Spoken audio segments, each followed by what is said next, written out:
సుమన్ టీవీలో మీ business promotions కోసం ఈ కింది నెంబర్ను సంప్రదించగలరు.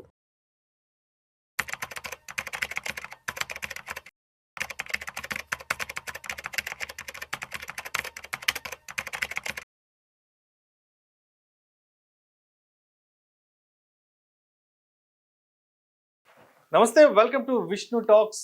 నేను మీ విష్ణు. ప్రస్తుతం నాతో పాటు NISM and CRISIL certified wealth manager Revanth Chalamala ఉన్నారు. వారితో మాట్లాడదాం. నమస్తే రేవంత్. నమస్తే అండి. Revanth, welcome to Vishnu talks. Thank you so much. Revanth, credit కార్డుతో కనుక బంగారు నగలు కొంటే సో మనకి ఉండే లాభాలు, నష్టాలు, ఆ తర్వాత ఉండే తీవ్ర పరిణామాలు ఏముంటాయి? సో ఈ మధ్య ప్యాటర్న్ బాగానే జరుగుతుంది. నేను కొంతమంది క్లయింట్స్ లో కూడా ఇది అబ్జర్వ్ చేశాను. క్రెడిట్ కార్డు మీద గోల్డ్ కొని దానివల్ల ఇబ్బందులు పడ్డ వాళ్ళు ఉన్నారు, అడ్వాంటేజ్ తీసుకునే వాళ్ళు ఉన్నారు. ఆఫ్ కోర్స్ అదే రెండు రెండు లాభాలు, నష్టాలు, ఉన్నాయి. ఇంకా అంతకు మించి ఇంకా ఏం జరుగుతుంది? రెండు ఉన్నాయి. సో రెండు మాట్లాడదాం. So first thing, credit card మీద తీసుకోవడం వల్ల ఏంటి అని అంటే, ఫస్ట్ మనకి క్రెడిట్ కార్డ్ యూసేజ్ పెరిగే కొద్దీ వాడు రివార్డ్స్ అండ్ క్యాష్ బ్యాక్స్ ఇస్తూ ఉంటారు. I know few clients, IT based employees కి కొంచెం దీని మీద నాలెడ్జ్ ఉంటుంది కాబట్టి వాళ్ళు ఏం చేస్తుంటారు, క్రెడిట్ కార్డ్ యూసేజ్ బాగానే పెట్టుకొని దాని మీద వచ్చే క్యాష్ బ్యాక్స్ తోటి సినిమా టికెట్లు బుక్ చేసుకోవటాలు, ఈ స్విగ్గీ జొమాటోకి ఏమైనా కూపన్స్ లాంటివి వాడుకోవటాలు. వాళ్ళతో మాట్లాడేటప్పుడు, సార్ మీకు ఇట్లా నార్మల్ ఎక్స్పెండిచర్ ఉంటుందా సినిమాకి వెళ్ళడానికి, కానీ ఇట్లాంటి ఎక్స్పెండిచర్ ప్యాటర్న్ మీకు ఉంటుందా నార్మల్గా అడిగితే, అదేం ఉండదు సార్, అవన్నీ నాకు క్యాష్ బ్యాక్స్ వెళ్ళిపోతాయి సార్ అని చెప్తారు. ఎందుకంటే హై వాల్యూ ట్రాన్సాక్షన్ కదా, చేస్తారు. 1,00,000, 2,00,000, 3,00,000 కొడతాం. సో బేసిక్ అట్లా వాడేవాళ్ళు ఉన్నారు. అది వాడటం కూడా రావాలి. నాకైతే ఇప్పుడు సరిగా వాడలేదాన్ని. ఇప్పుడు నాకైతే క్రెడిట్ కార్డు కూడా లేదు. నాకు వాడటం కూడా రాలేదు ఇప్పుడు అట్లా. దాంతో పాటుగా ఏమవుతుంది, ఇట్లా స్పెండింగ్ లిమిట్ పెంచిన ప్రతిసారి కార్డ్ అప్గ్రేడ్ చేస్తారు.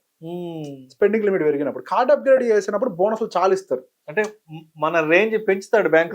బ్యాంక్ కూడా రేంజ్ పెంచుతాడు. రేంజ్ పెంచే కొద్దీ వాడు బెనిఫిట్స్ ఎక్కువ ఇస్తూ ఉంటాడు క్రెడిట్ కార్డ్ వాడు.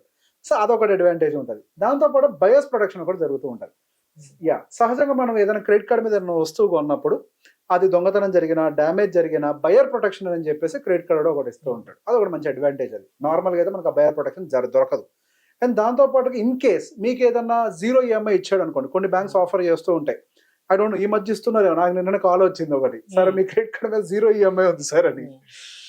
సో బేసిక్గా అట్లా 0 EMI ఆప్షన్ నుండి దాని మీద తీసుకుంటే కనుక వడ్డీ ఎట్లాగా ఉండదు కాబట్టి వాడు ఎంతైతే 6 months ఇస్తాడో 6 months మందం కొనుక్కునే ఆపర్చునిటీ ఉంటే కొనుక్కోవచ్చు. మనం వడ్డీ కట్టేది ఏం లేదు కదా, ఒకేసారి డబ్బులు కట్టడం ఎందుకు అడిగి.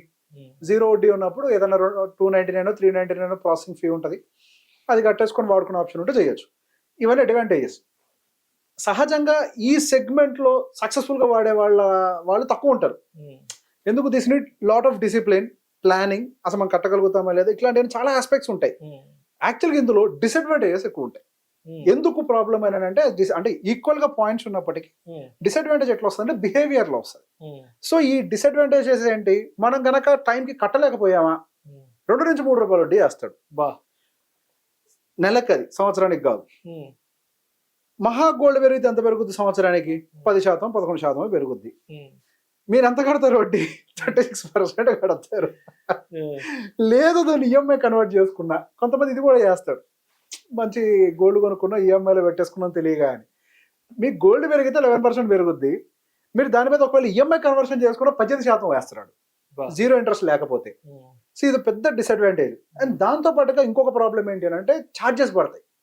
2% ఛార్జ్ అంటే, మీరు 1,00,000కి గోల్డ్ కొన్నారు అని అంటే 2% ఛార్జ్ అంటే 2,000 రూపాయలు ఎక్స్ట్రా కట్టాలి. ఆల్రెడీ గోల్డ్ ఐటమ్లోనే మనం ఒక 20-25% వరకు కూడా మేకింగ్లు, GSTలు ఇవన్నీ కడతాం కదా. దాంతో పాటుగా ఇంకొక 2% ఎక్స్ట్రా మళ్ళీ, ఇది ఒకటి మీకు ప్రాబ్లము. క్రెడిట్ స్కోర్ ఇంపాక్ట్ అవుతుంది, హై యూటిలైజేషన్ ఆఫ్ క్రెడిట్ కార్డులోకి వెళ్ళిపోతుంది అది. సో బేసిక్గా మనకి యూటిలైజేషన్ ఆఫ్ క్రెడిట్ కార్డ్ అని ఎట్లా చూస్తారని అంటే, number of credits you have, cards or maybe pre approved loans number ఎంత ఉందో చూసి దాంట్లో ఎంత యూటిలైజ్ చేశారో చూస్తారు. సో ఆ పర్సంటేజ్ పెరిగే కొద్దీ మీ క్రెడిట్ స్కోర్ అనేది దెబ్బతింటూ ఉంటుంది. ఇక్కడ పర్సంటేజ్ ఒక పాయింట్, 2 అప్పుడు 1 time స్వైప్ చేసినప్పుడు దాన్ని EMI కన్వర్ట్ చేసినప్పుడు కూడా కొన్ని పాయింట్స్ కట్ చేస్తారు. సో ఇన్ని 2 విధాలుగా కూడా ఇంపాక్ట్ అయ్యే అవకాశం ఉంది. సో ఇక్కడ కొన్ని విషయాలు మనం జాగ్రత్తగా గమనించాలి. ఎక్స్ట్రా ట్రాన్సాక్షన్ ఫీ ఎంత పడుతుందో ఖచ్చితంగా కన్సిడర్ చేయాలి. అండ్ మీరు కనుక దాన్ని ఫుల్ పేమెంట్ 45 daysలో చేయలేకపోతే దాన్ని జోలికి పోవద్దు. And me credit limit entire credit cards కలిపి ఎంత యూజ్ చేశారో కూడా మీరు చూసుకుంటుంటారు. ఒకవేళ ఈ పారామీటర్స్లో మీరు ఏది చూడకపోయినా మీరు ఖచ్చితంగా ఫెయిల్ అవుతారు. ఇక్కడ ఫెయిల్ అవడానికి స్కోప్ ఎందుకు ఉంది అన్నానంటే అందరు ఈ కేటగిరీలోనే ఉంటారు. ఆబ్వియస్లీ దాన్ని ఎఫెక్టివ్ గా మేనేజ్ చేసే కేటగిరీ కంటే దాన్ని ఇన్ఎఫెక్టివ్ గా, ఇప్పుడు మన ఇండియన్స్ బుక్ రాయమన్నారు అనుకోండి, how to manage credit card effectively అని అంటే ఎవరు రాయలేరు. How to manage credit card ineffectively అని అంటే పుస్తకాల మీద పుస్తకాలు వస్తాయి. చాలా మంది జీవితాలు రోడ్డును పట్టడానికి కారణం క్రెడిట్ కార్డు. నా మాట గుర్తుపెట్టుకోండి. చాలా మంది ఇబ్బందుల్లోకి వెళ్ళడానికి కారణం క్రెడిట్ కార్డులే. అది ఏం చేస్తుంది అంటే మనలో ఫీలింగ్ ని క్రియేట్ చేస్తుంది, మన దగ్గర డబ్బులు ఉన్నాయి అని. ముందు కొనేద్దాం, తర్వాత అది చూసుకుందాం. యాక్చువల్గా మనకి కాదు, అది అప్పు. బ్యాంకులో డబ్బులు అయ్యి మన దగ్గర ఉన్నాయి అని ఒక ఇంపాక్ట్ ని క్రియేట్ చేసి సైకలాజికల్ గా అది ముందరికి పుష్ చేసే ప్రయత్నం చేస్తాడు. సో దీని వల్ల ఇబ్బంది. నేను ఇంకొక కేసు కూడా చూసాను. ఎంత ఇబ్బంది అని అంటే ర్యాండమ్ గా చెప్తాను. ఒక ఎగ్జాంపుల్, అంత కేస్ స్టడీగా 10 లక్షలు గోల్డ్ కొన్నారు, 12 months ఈఎంఐ రీపేమెంట్ పీరియడ్ పెట్టుకున్నారు, జీరో ఇంట్రెస్టే కదా అని చెప్పేసి ఈ కేసు ఇందాక జీరో ఇంట్రెస్ట్ ఉందా లేదా చూసుకోవడానికి కొనేస్తారేమో అని చెప్పి మళ్ళీ ఎగ్జాంపుల్ చెప్తున్నా. బేసిక్ అయినా మంత్లీ బడ్జెటింగ్ అనేది చూసుకోకుండా జీరో ఇంట్రెస్ట్ కదా కట్టేద్దామని చెప్పి తీసుకున్నారు. ఆయన నెలకి 1.2 lakh షార్ట్ ఫాల్లోకి వెళ్ళారు. అట్లా అప్పు చేయడం మొదలైంది. ఇప్పుడేమవుతుంది, అప్పు ఆల్రెడీ అవుతుంది కాబట్టి ఇనీషియల్ స్టేజ్లో ఇప్పుడిప్పుడే బిగినింగ్లో ఉన్నాడు కాబట్టి ఒకదాని నుంచి ఒకటి రొటేట్ చేస్తున్నారు. ఎంత రొటేట్ చేసినా ఒక టైంకి అన్ని మీద పడతాయి కదా, అప్పుడు ఏమవుతుంది, 3% వడ్డీ పట్టడం మొదలు పడుతుంది. అసలు తీర్చగలుగుతారా అప్పుడు మీరు కొన్న బంగారంతో పాటుగా ఇంట్లో ఉన్న బంగారాన్ని కూడా అమ్మాల్సి వస్తుంది. రైట్? సో ఎఫెక్టివ్లీ మేనేజింగ్ అనేది అంత ఈజీ కాదు. లోన్స్ ఆర్ గుడ్, కానీ దాన్ని కరెక్ట్గా ప్లాన్ చేస్తే. So before buying anything first understand your local budget. అసలు మీ ఇంట్లో ఏం జరుగుతుందో అర్థం చేసుకోండి. యావరేజ్ బడ్జెట్ ఎంత వస్తుందో తెలుసుకున్నాక స్టిల్ మీకు ఇంకేదైనా ఆపర్చునిటీ ఉంటే దెన్ గో ఫర్ ఇట్. ఈ ఓవర్ సేవింగ్ కాన్సెప్ట్లోకి వెళ్ళి ఇబ్బందులు పడదు. నేను కూడా ఒకసారి మీకు చెప్పాను, క్రెడిట్ కార్డు ఏదో ఒక రోజు కర్మగాలి ఇంకా క్రెడిట్ కార్డు తీసుకున్నాను. పొద్దున్నే 8:30 నుంచి ఆ బ్యాంక్ వాళ్ళ ఫోన్లు, సార్ అది ఇది సిబిల్ స్కోర్ బాగుంది, క్రెడిట్ కార్డు ఇస్తామని వెంటపడ్డారు. సరే ఇంకా టార్చర్ తట్టుకోలేక తీసుకున్నా కానీ అసలు నేను వాడలేదు. తీసుకెళ్ళి ఇంట్లో హెల్ప్లో వాటర్ పడేసేసాను. అది వాడకపోయినా నెలకి 800-900 వేస్తున్నాడు. ఏంట్రా నేను అసలు క్రెడిట్ కార్డు వాడట్లేదు, ఏదో తీసుకెళ్ళి షెల్ఫ్లో పడేసాను ఏంట్రా అంటే చెప్తున్నాడు వాడు, ఏదో ట్యాక్స్లు అంట, సెజ్లు అంట, జిఎస్టీ అంట. ఇది క్రెడిట్ కార్డు వాడకుండా కనీసం దాని కవర్ కూడా అట్లనే ఉంది. నాకు అనిపించింది, మనకి ఫస్ట్ క్రెడిట్ కార్డు వాడేంత సీన్ లేదు.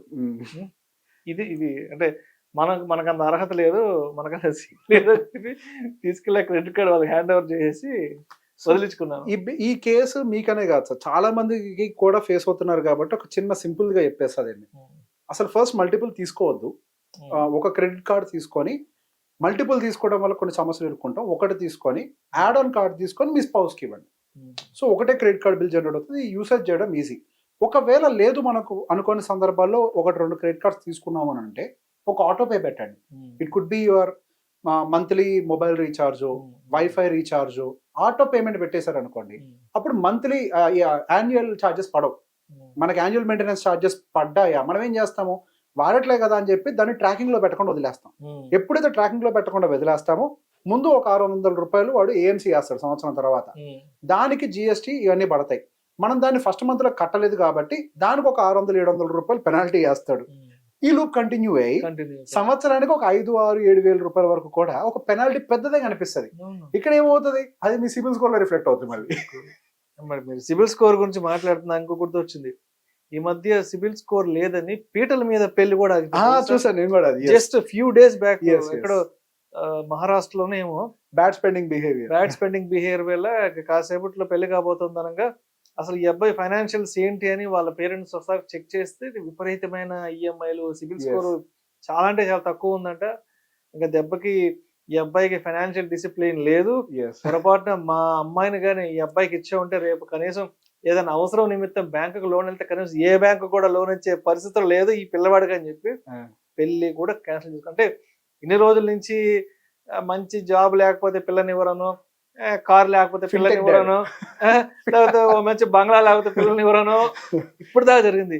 ఇక నుంచి క్రెడిట్ స్కోర్ లేకపోతే కూడా పీటల మీద పెళ్లిళ్ళు రద్దు అవ్వచ్చు, లేదంటే అవి విడాకుల వరకు కూడా దారి తీసే అవకాశాలు స్పష్టంగా కనిపిస్తాయి. మన ఇద్దరం కలిసి ఒక ఫిన్టెక్ కంపెనీ ఓపెన్ చేద్దాం సార్. పెళ్లి చేసుకునే ముందు వచ్చి సేల్స్ చెక్ చేయండి. చెక్ చేసుకొని yes, అంటే అప్పుడప్పుడు సినిమాలో చూస్తుంటాం అబ్బాయికి అంటే అమ్మాయి తరపులో ఏదో సినిమాలో కూడా ఉంది, అమ్మాయి తరపులో అబ్బాయికి పెళ్లి సంబంధించి అబ్బాయి హెల్త్ కి సంబంధించిన రిపోర్ట్ అంతా కూడా తీసుకుంటారు. అలానే మనం ఫైనాన్షియల్ రిపోర్ట్ ఇద్దాం. ఫైనాన్షియల్ రిపోర్ట్ ఇవ్వాలి. ఇది రేపు ట్రెండింగ్ బిజినెస్ అవుతున్నట్టుంది. ఆబ్వియస్లీ మొత్తానికి అంటే ఇన్ని రోజుల నుంచి మన క్రెడిట్ స్కోర్ ఏముందలే కట్టకపోతే అనుకున్నాం కాబట్టి, బట్ ఇక నుంచి మనం ఫైనాన్షియల్ గా ఎంత డిసిప్లైన్ గా ఉన్నాం, ఎంత టెన్షన్ గా ఉన్నాం అనేది కూడా matters. Marriage matters. yes marriage matters. yes. అంటే ఇక ఆల్రెడీ అలాంటి ఒక సిచ్యువేషన్ వచ్చేసింది కాబట్టి ఏమైనా మ్యారేజ్ బ్యూరోస్ పెళ్లిళ్ళు వాళ్ళు కూడా అడుగుతారు, ఆ అబ్బాయికి ఒక్కసారి సిబిల్ స్కోర్ ఎంత ఉందో కనుక్కోండి, yes. బాగుంటే పెళ్లి చూపులు వెళ్దాం అన్న సిచ్యువేషన్ కూడా చూడబోతున్నాం. మన ఇద్దరు చెప్పాను కదా సార్, ఒక కంపెనీ స్టార్ట్ చేద్దాం. అది ఎలా ఉండాలి అని అంటే, ఈ అబ్బాయికి సంబంధించిన ఫైనాన్షియల్ సిచ్యువేషన్ ఎలా ఉంది, ఫైనాన్షియల్ అనాలిసిస్, పెళ్ళైన తర్వాత ఒక ఉద్యోగం పోతే ఎన్ని సంవత్సరాల పాటు బతకగలుగుతాడు, ఏదైనా ఫైనాన్షియల్ క్రైసిస్ వస్తే ఎంతవరకు నిలబడగలుగుతాడు, కనీసం ఇల్లు కొనగలుగుతాడా, పిల్లల స్కూల్ ఫీజులు కట్టగలుగుతాడా, అనాలిసిస్ ఇద్దాం, చూద్దాం ఎలా ఉంటుంది. Right right. సార్. సో మొత్తానికి క్రెడిట్ కార్డ్తో బంగారం కొనొచ్చు, కొంటే సరిపోదు, డిసిప్లైన్ గా ఈఎంఐలు కట్టాలి. కట్టకపోతే మళ్ళా ఈ సిబిల్ స్కోర్ అన్నెసరీ స్ట్రెస్ లోకి వెళ్ళిపోతుంది financial. Thank you so much. Thank you.